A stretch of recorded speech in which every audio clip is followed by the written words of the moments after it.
Hi, everyone. I'm Ben Kelly, and with Matt Falkenhagen, today we're going to talk to you about some of the work we've been doing over the past year or so, or even beyond a year, I guess, to improve service worker performance.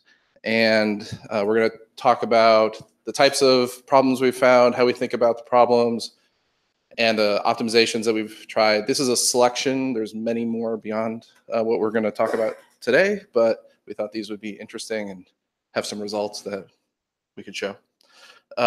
So first, I just kind of want to lay set the stage in that there's service workers are used for a lot of different things, push notifications and whatnot. But what we're mainly interested in is network loading, at least for this effort, the performance of loading a page that's using a service worker. So to give us a mental model for what we're going to talk about, I have this diagram that kind of shows the life of a network load without a service worker, so the default case.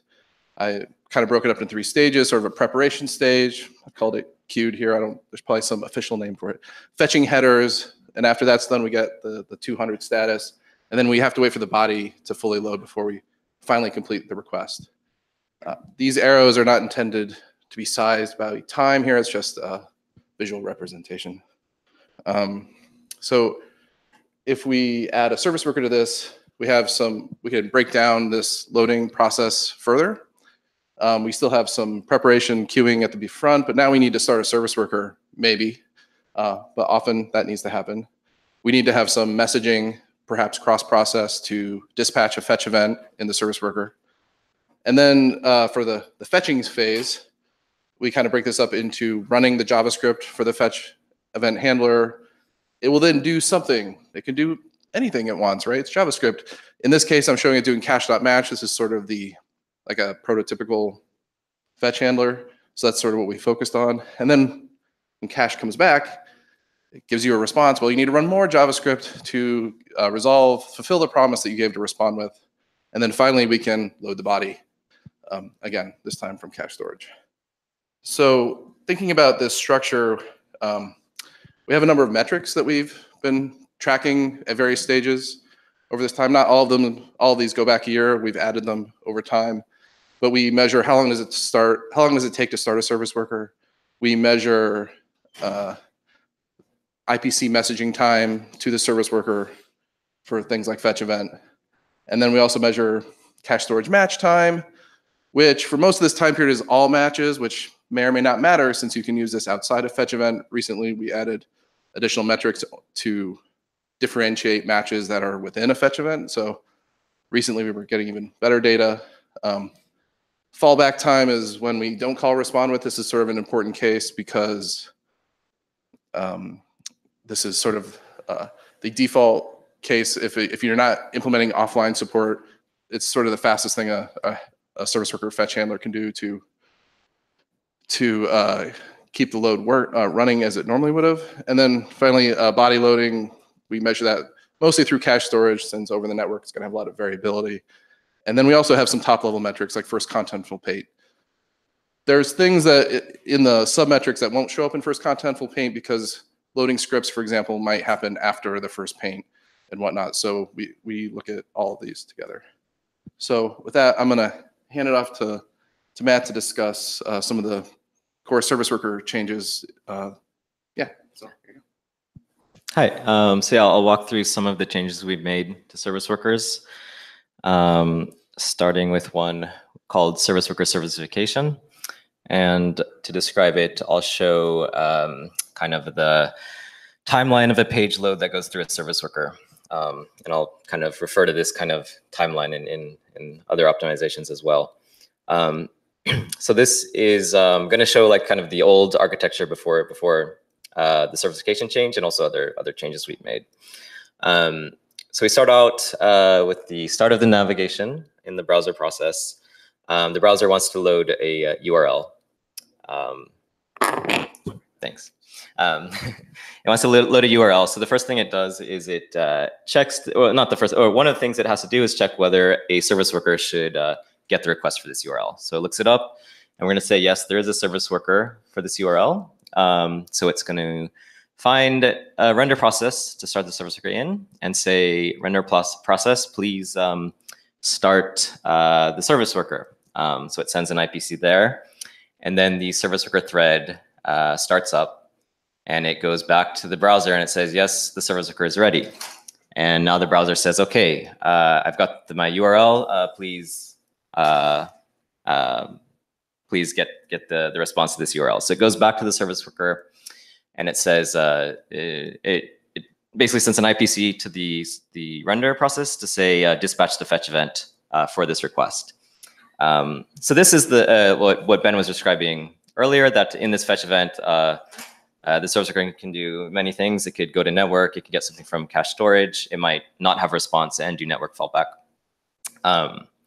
So here we're going to say it's got a response. It goes back to the browser. And the browser says, OK, I've got a response. And I'm going to, so I've got the response to the URL of the page. So I'm going to now give this response to the renderer to show the page in. So it has to find a render process and commit the response to it. And here we're going to say the render process is the same one as the service worker is running in. So it gives the response here. And now sort of loading happens. It's parsing HTML. The page is going to load its sub-resources like images, CSS, scripts. So for each of these resources, it's going to do another resource load. And again, this is old architecture. So it's going to go back to the browser and say, yes, I want to request like this URL. And the browser says, I know this page is controlled by a service worker, so I know I'm going to load it through the service worker. So it's going to go back down to the service worker, ask it to dispatch the fetch event for the request. And the service worker gives the response back to the browser, and we give it back to the render, and the resource is loaded. And this happens for every resource loaded by the page. So the optimization was to get rid of this round tripping here for the sub-resources. So this goes away. And the page and the service worker talk directly together. So the render process says, service worker dispatch a fetch event for this resource, and it gets the response back directly from the service worker. So that was servicification. This is kind of one of the results from it. The first contentful paint got slightly better. What we would probably really like to measure is the time from when the page wanted to request the resource to when the service worker started running the fetch event handler for it. But we didn't have that sort of breakdown at that level but before the experiment. So we don't really have that comparison here. So yeah, this is kind of the I don't know, best result to show here. And I kind of, for all these optimizations, I wanted to sort of look back and think like, why did we decide to work on this one? And for this one, it was actually a pretty major architectural change. We changed a lot of code, like where service worker interception happened, we moved it out of what we call the network stack and into sort of its own thing in the render process. So there was a couple things going on here. One is it was part of a larger Chromium effort called network service, which is moving the network stack out of the browser process to a more servicified component called the network service, which could run out of process of the browser process. So it was like we could keep service worker in there or move it out. Kind of conceptually, we think of service workers as before the network, so we didn't really have it in the network service. And I think we got pretty good like code simplifications and also other benefits, like it unlocked future optimizations as well. Okay. So the next one I'll talk about we call off main thread startup, and I'll show a similar timeline as before. Here you can see there's kind of this big thing in the middle from the browser's from find service worker to start service worker, from the orange to the blue. The browser's like, oh yes, I want this render process to start my service worker, so it sends the IPC there. And then, but when the render gets that IPC, is quite delayed. So the reason for this delay, or one reason, could be the render process main thread could be very busy. It could be doing things here. There could be other pages in the render process doing all sorts of things in the main thread. So if the main thread was busy, it would never be able to get the start worker IPC until there was some time when it was able to, when the main thread stopped being so busy. So the optimization here is pretty easy to illustrate. We're getting rid of that step, and instead the browser process can skip the main thread, send the IPC elsewhere. Here I've written it going directly to the service worker thread. It actually goes to kind of a background idle thread pool, which spawns the service worker thread. It's kind of a detail. So we skip that whole main thread busy thing, so we're not dependent on the main thread sort of having time to get this IPC. So here we're actually still working on this. And so we've got some very early results. So, and this is from beta channel, so we don't know whether this will really translate the kind of the similar magnitude on stable, but it looks pretty promising on beta. And yeah, again, like looking back, like how did we decide to work on this? There are a couple of reasons. One is we sort of had a breakdown. We have breakdown metrics of each sort of step in the service worker startup process. And one of the biggest steps we found was the browser found a render process. It sent the IPC to that render process, and the render process getting that IPC was one of the biggest steps. So this was something to invest in. And we also had sort of in-lab repros where we sort of artificially made a busy main thread and proved that service worker startups is quite delayed in that case. And also just the work that led up to this final off main thread startup had a lot of sort of intermediate steps, which also had other good output. Like we used to have something called the shadow page that worker threads in Blink needed to do any sort of loading of their scripts. Basically had to make a frame to do loading from.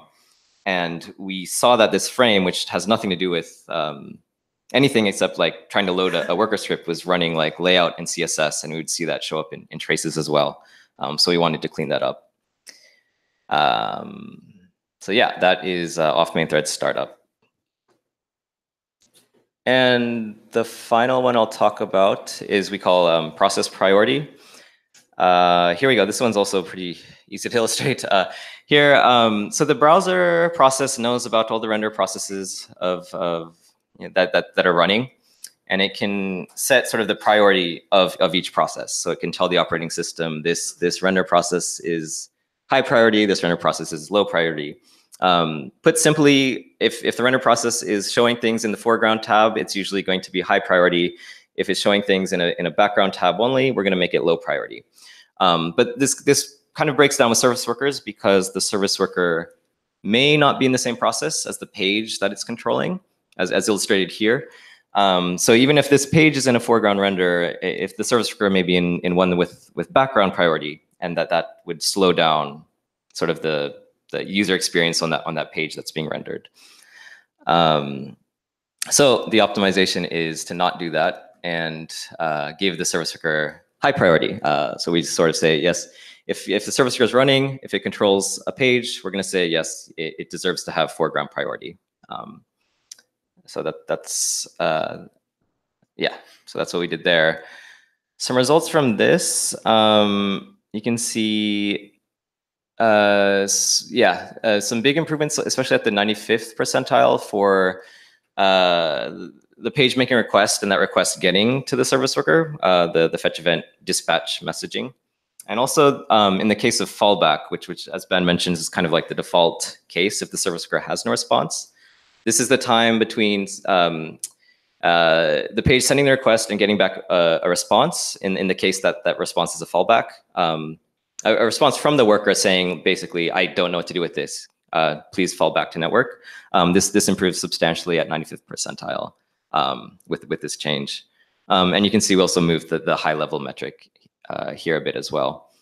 And again, like how did we sort of think about this or discover this? In this case, we were sort of running, we had a low end laptop doing tracing on it to try to see where things were slow. And we noticed in some cases when the service worker was out of process, it took a long time for the fetch event IPCs to reach it, and we sort of tracked it down as this process priority problem. And with that, I think Ben's going to talk about some improvements to cache storage. Thank you. So cache storage is sort of a general storage API, but it's pretty much often used with service workers to provide offline. And so we had a number, we've been digging into this also from a performance perspective and looking at various ways we could improve things. And so the first one I want to talk about here is how we load the body data out of CacheStorage. We treat them as blobs, sort of like the Blob API. And the way this works is essentially we create this Mojo data pipe, which is a shared memory ring buffer. The browser process fills this ring buffer. The renderer process drains the ring buffer. And then when we're done, we have this out of band like completion message. And we use this to signal that we ended successfully or we had an error. We can't just use the state of the ring buffer to communicate that. And this all works well. Some things to know are the renderer process draining it typically is the main thread, the JavaScript thread. So if it's busy, it might be slowly draining this pipe. So it can fill up, particularly for large resources. So one of the things we did is we typically try to size this. We know the size of the bodies, so we try to size the pipe to be exactly that big. But we cap it at a certain level so we don't have arbitrarily large amounts of memory usage. Before that was about 512 kilobytes. And after doing some tuning, we increased that to 2 megabytes to account for some larger resources. Typically CacheStorage is loading resources that are uncompressed, right? So not wire sizes, but the uncompressed sizes. So the larger pipe helped. In addition, we had a bug where we wouldn't send this completion message if the pipe was completely full. We waited for the pipe to have some empty space in it before we'd send the completion message, which means if the main thread was busy and janking, we were saying, all right, well, we're not done loading, even though we had loaded all the data into the buffer.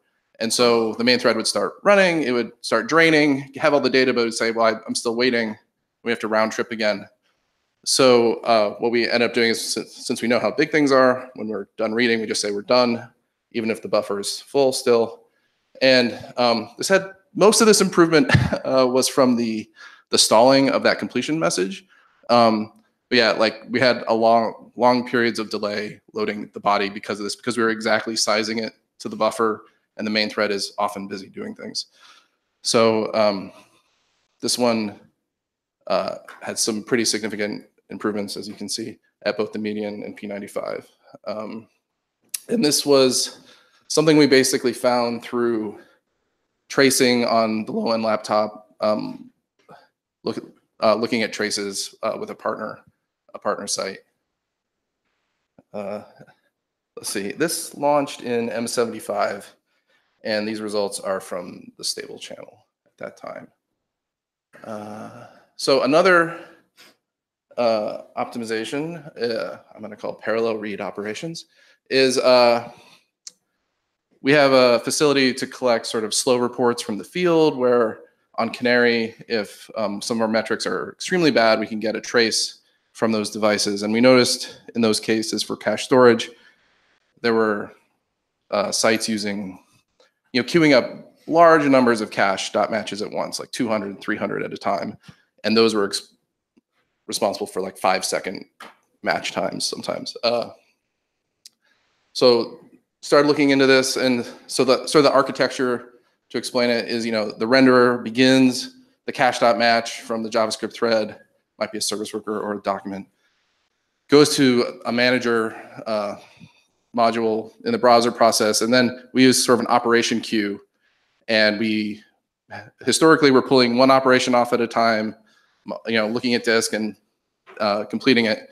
We did this because sort of the write operations we don't have a real database here. So in order to maintain data consistency, we were sort of doing this exclusive operation at a time.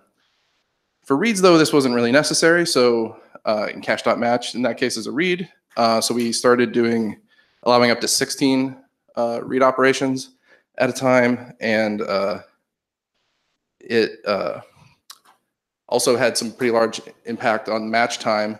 Now, some of this is going to be people doing these super parallel operations, which may not be affecting fetch events necessarily. It could be in the install events, but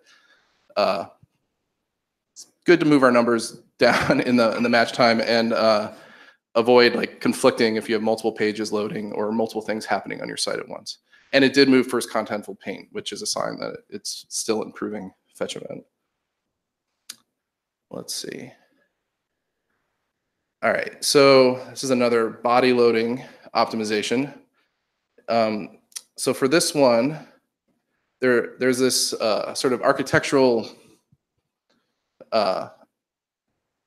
issue, but like setup that we have, kind of inherent to service worker, where the main thread starts the process with a fetch event. This is a sequence diagram.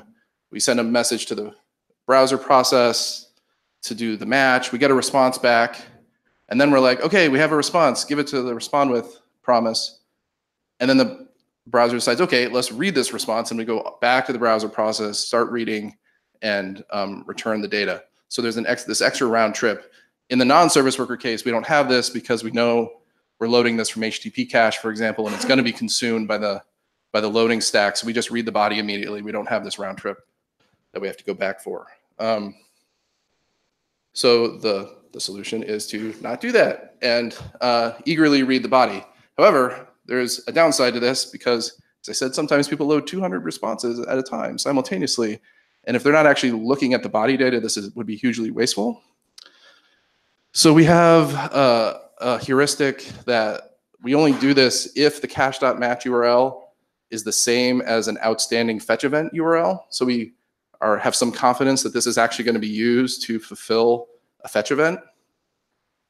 It's not an exact science, right? It could be coincidence that those URLs match.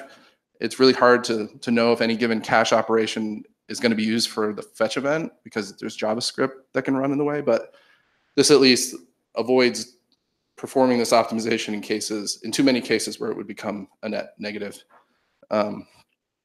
This is a relatively new trial. It's still running in beta on M79, but so far it's showing some good improvements. So hope to roll this out come early December or in January. Let's see. Building on this one, we have another feature built on the same sort of mechanism of knowing caches triggered from fetch events. In this case, in this diagram, I'm sort of showing that you can have multiple things doing cache operations at once. In this case, we have a service worker fetch event handler, and then there's another service worker, the next version, let's say, that's being installed, and it might be doing like a ton of reading and then writing of resources. And those all go into the same op queue a lot of the time. And so the install event, which should be happening in the background, can be delaying your fetch event match operations.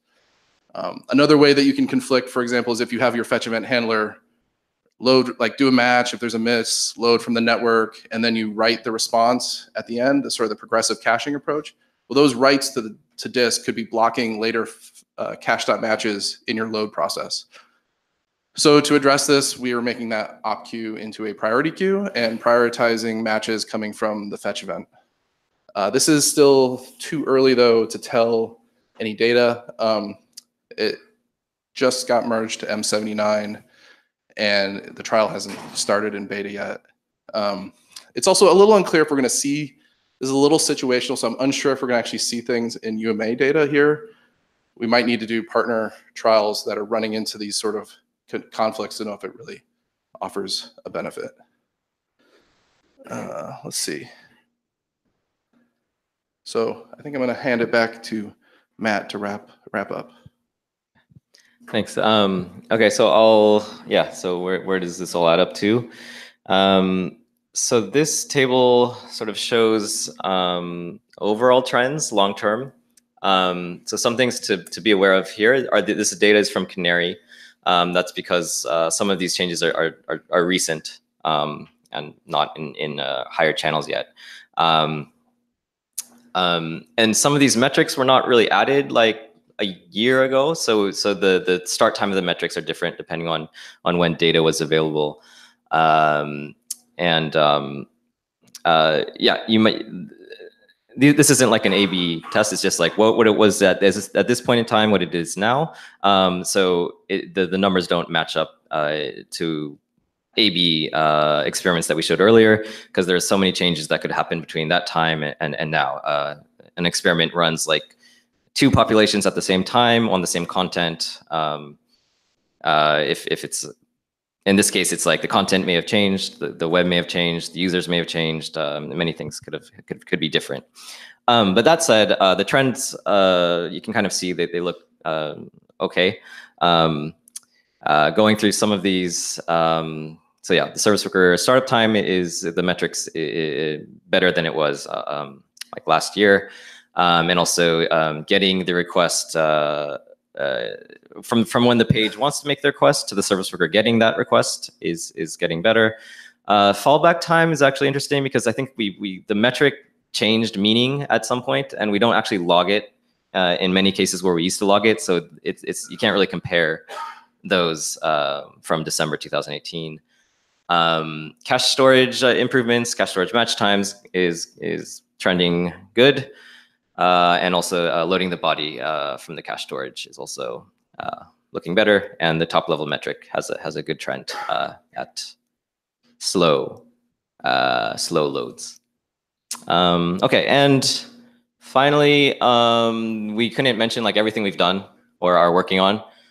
So quickly, some things to call out, like out of render cores is an interesting one because this wasn't real like a service worker optimization, but it turned out we think it's going to have a pretty big impact on certain service worker page loads, especially ones that use fallback, because without this architecture, what had to happen was when a page makes a request that has to be checked by cores, if the service worker ended up falling back, the page kind of had to restart that request totally. And that was slower. So when we move cores out of Blink to the network service, then we don't have to do that whole restarting thing. It doesn't have to go back to the main thread to say, I couldn't do anything, please restart your request. Now, when the service worker says it wants to fall back, it can sort of go directly to network service, and we're safe because cores can happen there instead of back in Blink. So that was one to call out. Also working on threading improvements for both where we run code that has to deal with service workers and cache storage. Usually threading improvements means kind of simplifying and doing less thread hopping, or putting it on the correct thread that's not going to be as busy as other threads. I mentioned before about where to put the service worker, doing that in a better way. We fixed a sort of performance cliff when you had many caches and you're doing caches.match. And then considering how to do better bytecode caching. And also sort of skipping the service worker when you know that it's not going to actually do anything. If you know beforehand, you don't really want to go to service worker for these requests.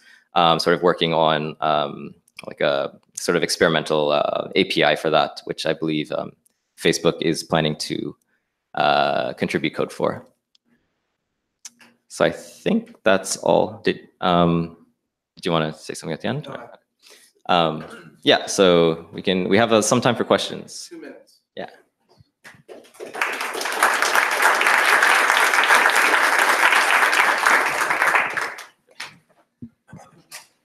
I know you mentioned removing the shadow page for worker loading, as that was sort of like an intermediate step for some of these optimizations. Did you specifically measure performance improvements from that, or was that just sort of like out of principle, we don't need it, and it's kind of doing extra work? Yeah, I don't think we did like A/B tests with shadow page on or off, because it was just kind of, it was one of the things where we wanted to get rid of it, just get rid of that code. Okay. So yeah, that's what happened there. Also, I think it was one of those things where it was difficult to remove. I mean, Kenichi can correct me if I'm wrong here, but like it was hard to build a trial. Like it would have taken a lot more effort and a lot more code to add to even do an A/B there. Gotcha. Yeah, I was just curious if, since it was also doing layout and some random CSS things, if there was a noticeable impact there. But okay, cool.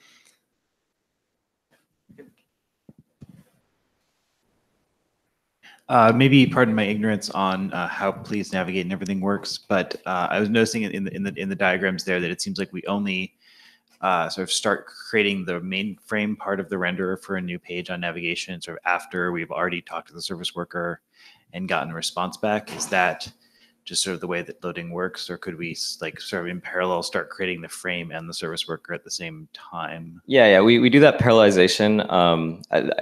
It's like there's like a speculative render or frame host that we think might work, but we don't know for sure until we get the response back. Oh, this is, and all, yeah, this is not, yeah, this is also still the old one, but yeah, and this timeline is more like service worker view instead of like the please navigate view. But yeah, this find render point here, we may already have like a render in mind with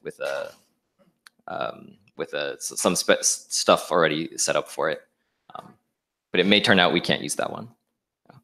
I also noticed that we like work today, and I think Apple was considering doing this. We will sometimes have like a service worker running and not the renderer that's rendering the page. Have we looked at like running multiple instances of a service worker, like always having a service worker in the same renderer as the page it's serving? Well, I'll say that we used to do that in Firefox, and it is observable to the page and has some, it's not web, well, it has some interop issues. And when I was there, we were doing a lot of work to try to fix that. And at the time, I also did a lot of work I tried to prove out through like some micro benchmarks and things, would there be a benefit of having multiple service worker threads? At the time, it looked like no. Most of this is not like the thread is busy, so having another thread will help us. Most of it is in the messaging time and like accidentally touching the main thread. And having another thread is not going to help you with that as much. I don't know if there's other things that the worker team looked at. Yeah, I don't have much to add to that. I think, yeah, we have talked about it in the working group as well, about whether we should allow multiple instances of the same service worker. And basically, I think there's room to experiment here, but we haven't really looked that much into it. I think one interesting thing to pursue, instead of like having them in every renderer, would be allowing a short overlap to allow us to migrate from one process to another. Because in a world where like someone pulls up a bunch of tabs and closes the first one, right, like that might stick around, and like we could learn to move the service worker to the correct long-lived tab. On the other hand, we kill service workers pretty frequently, so that might kind of just happen. It's unclear if that would be worth it or not. Do we actually kill service workers when while the tab is open? Like between service events? workers time out when they're idle, unless you're actively working to keep them alive by like pinging them from an open context like a tab. I think we're out of time. Feel free to talk to us later or online or send us email. Thank you.